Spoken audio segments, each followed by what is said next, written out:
So one of the things that changed for me over time when it came to wealth building was, I used to be a growth only investor. I used to only invest in assets just for growth or just for appreciation, right? That's like buying a property just for the equity that you're going to build only, right? Whereas so many different aspects to, buying a rental property, right? Or buying a stock just for the growth years down the line. But the concepts that I always kind of started to reiterate to myself that kind of broke that ideology was there are two different ways to benefit from an asset. To truly benefit, right?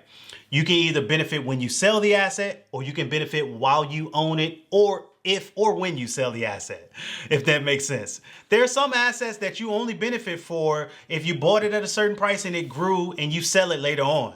But there are other assets where regardless of when you bought it, right? You can benefit from it while you own it, and you can benefit from it if you sell it, but you don't have to sell the asset.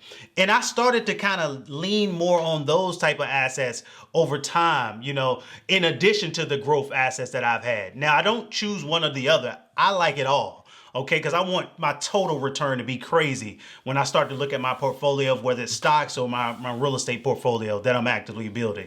So I like assets that, give you income while you own it. You don't have to wait to benefit from it. You can benefit from it right now because it's paying me right now.